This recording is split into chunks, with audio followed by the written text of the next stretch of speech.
बिस्मिल्लाहिर्रहमानिर्रहीम। अस्सलाम वालेकुम दोस्तों। अल्हम्दुलिल्लाह रमज़ान ने मुबारक का आगाज होने वाला है। रमज़ान को हमें तब्दीली का महीना समझना चाहिए और इस महीने में कोशिश करनी चाहिए कि अपने तमाम के तमाम मामूलात के अंदर हम एक पॉजिटिव तब्दीली लेकर आए। Let Ramzan the month of change इंशाल्लाह। रमज़ान मुबारक को हम ज्यादा से ज्यादा किस तरीके से रमज़ान मुबारक की खैर बरक़ात को समेट सकते हैं, इससे मुस्तफीद हो सकते हैं, इसके लिए कुछ सजेशंस हैं। सबसे पहले आपको मालूम होना चाहिए कि रमजान मुबारक इस्लामी साल का 9वां महीना है और रमजान का आगाज ने चांद के साथ होता है और इसका इख्तिताम भी शवाल के चांद पर होता है, जिसके बाद मुसलमान ईद उल फितर मनाते हैं। रमजान की जो फजीलत है ये किस वजह से है, नोट कर लीजिए। ये रमजान सब महीनों में से सबसे बेहतरीन महीना है।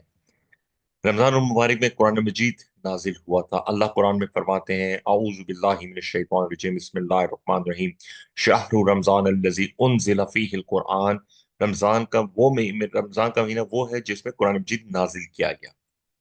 रमजान का महीना रहमतों, बरकतों और मगफिरत वाला है। अल्लाह तबारक व तआला रोजे का अजर देते हैं। रमजान में जन्नत के दरवाजे खोल दिए जाते हैं और जहन्नुम के दरवाजे बंद कर दिए जाते हैं। रमजान में शयातीन को कैद कर दिया जाता है। इसी तरीके से रमजान में नेकियों का अजर 10 गुना से 700 गुना तक बढ़ जाता है। और रमजान में एक रात है जिस लैलतुल कद्र, वो 1000 रातों से अफसल है, 1000 महीनों से अफसल है। रमजान के लिए हम कैसे अपने पर्सनल ऑब्जेक्टिव सेट कर सकते हैं? देखिए, हर एक की पर्सनल कैपेसिटी और कैपेबिलिटी के हिसाब से कोशिश करें। रमजान से पहले पर्सनल प्लान्स बनाएं, मंसूबा बनाएं कि इस रमजान के 30 दिनों में आप क्या अचीव कर सकते हैं। कुछ सजेशन ये हैं कि इस रमजान में कोशिश कीजिए पूरे कुरान मजीद को तर्जुमे के साथ पढ़ने का। कोशिश कीजिए कि कुरान मजीद का कुछ ना कुछ हिस्सा आप याद करें, हिफ्ज करें, चाहे वो छोटी छोटी 30वें 29वें पारे की सूरतें ही क्यों ना हो। कुरान मजीद के अल्फाज के साथ इक्वेंटेंस पैदा कीजिए, कुरान की विकेबलरी सीखने की कोशिश कीजिए, सदकात और खैरात कीजिए, रोजाना जिक्र और नवाफिल, एडिशनल जिक्र और नवाफिल का एहतमाम कीजिए। रमजान में दोहराए तर्जुमे कुरान कैसे कर सकते हैं, कैसे कुरान मजीद को कवर टू कवर खत्म कर सकते हैं? कोशिश करें कि कुरान को तर्जुमे के साथ पढ़ें, कम से कम कोशिश करें कि एक पारा तर्जुमे के साथ जरूर पढ़ें। इस काम के लिए जो नमाजों के दरमियान वक्त होता है, यानी 5 नमाजें हैं, हर नमाज के बाद कुछ ना कुछ हिस्सा अगर हम पारे का तर्जुमे के साथ पढ़ेंगे, अरबी टेक्स्ट के साथ तर्जुमा पढ़ेंगे, तो एक दिन में हमारा एक पारा तर्जुमे के साथ बआसानी खत्म हो जाता है। इसी तरीके से रात को डिनर के बाद जब अफ्तार और डिनर खत्म हो जाता है, तो उसके बाद सुबह सहरी तक कोई मजीद एक्टिविटी नहीं रहती। फजूल कामों के बजाय इस वक्त को कुरान के साथ गुजारें, तर्जुमे के साथ पढ़ें, तो इंशाल्लाह ताला पूरे रमजान के दौरान आपका कुरान मजीद मुकम्मल हो जाएगा। ये रहमत का दरिया है रमजान मुबारक। इससे आपने कैसे झोलियां भरनी है?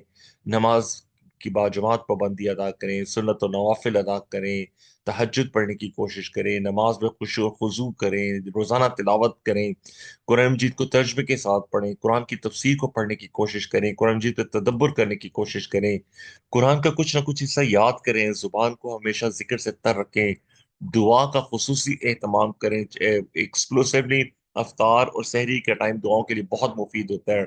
इसी तरह कोशिश करें एतकाफ में बैठने की, ज़कात देने की, इंफाक करने की, रिश्तेदारों पे खर्च करने की, अपनी फैमिली का खास ख्याल रखें, बहन भाइयों का ख्याल रखें, दोस्तों का ख्याल रखें। और कोशिश करें कि इस रमजान फजूल कामों से दूर है, यानी टीवी, इंटरनेट, मोबाइल, मोबो डिवाइसेस, इनसे दूर है, इनसे कम ताल्लुक रखें। रमजान में सिर्फ और सिर्फ कंसंट्रेशन और आपकी फुल तवज्जो का मरकज जो है कुरान मजीद होना चाहिए। आपसे दरख्वास्त है कि अगर अभी तक आपने YouTube channel students of Quran Majeed को सब्सक्राइब नहीं किया तो सब्सक्राइब कीजिएगा, ताकि आइंदा भी आप तक मुफीद कुरानी मालूमात मिलती रहे। अगर आपको वीडियो पसंद आई तो लाइक, कमेंट, शेयर कीजिएगा। अल्लाह से दुआ है कि अल्लाह में कुरान पढ़ने, समझने, गौर करने, अमल करने, फैलाने और याद करने की तौफीक दें। आमीन सुबह आमीन।